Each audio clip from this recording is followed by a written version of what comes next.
I tell my clients, don't buy a house with your spouse, okay? And somebody said, you trying to put the devil in my marriage. No, I'm not. He's back, lady. Listen, this is what I'm telling you. I'm saying you buy a property if you can afford it in your name. He buy a property in his name, right? So you guys both take advantage of first-time home buyer programs. Now you're not tying up your debt-to-income ratio on one property. And then you use that one property as leverage to buy the next property, and then he uses that other property to buy that as leverage to buy the next property, and now you have a whole portfolio. It's one of the ways to do it, okay? The other way is, I'll tell you later, but you gotta come to my class on tomorrow, and I'll tell you. Great.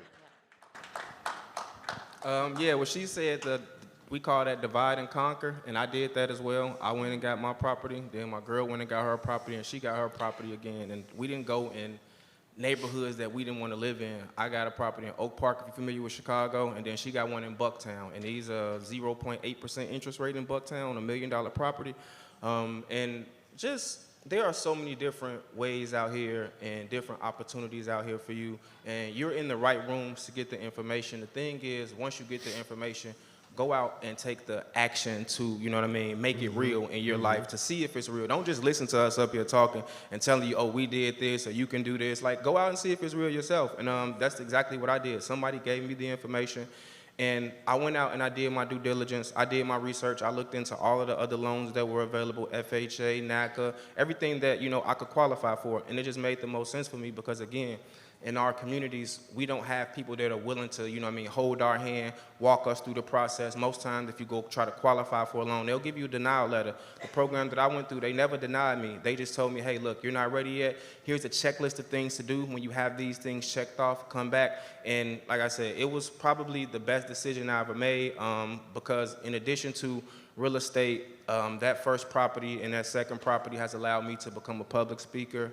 I'm an author. I'm a mentor in my community. I go around CPS talking to public school kids, telling them that, you know, your circumstances do not dictate your outcome. It's more so about your mindset and the way that you think. Yeah. And understanding these things and being in the right rooms and being around the right energy, man, can take you way further than you all know. So you all who made an investment in yourself and came to this event today, man, clap it up for yourself because y'all did the right thing. Andre, how old are you, Andre? I just turned 40. 40 years. See, my Ferragamos are older than you. I'm 80. But that is so brilliant. It is so, the reason I resonate with it is because it's exactly what I did at 31 years old after marrying my wife for 51 years, Nora Jean.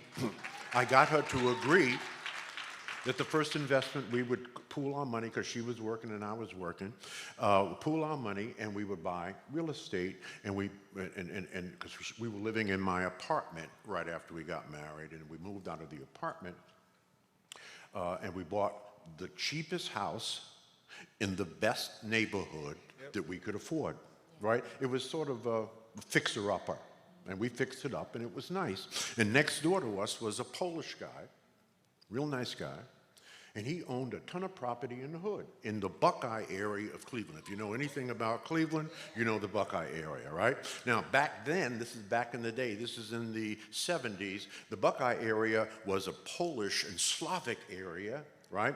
But Negroes were starting to move in, right?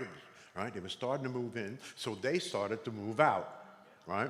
And they lived in 2- and 3-family homes, and they were in pristine condition, but they were afraid of black folk. This is in the 70s. So they were selling their homes for pennies on a dollar.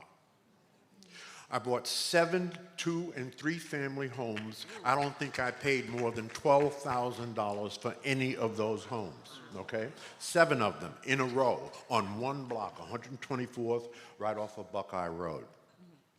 I then took the homes, because they were in pristine condition. I didn't have to fix them up, right? And I changed them into what? Section 8 housing. Section 8, why did I do that? Because it pays the highest rent per square foot, right? And I would never have to worry about collecting my rent from the tenants. And then I scoured Cleveland, used my network, and found the most responsible sisters and brothers to rent those homes to, with a promise to them, if they took care of the home the way they found it, they didn't have to worry about paying their rent on time. When I sold these homes, they would have first right of refusal. And I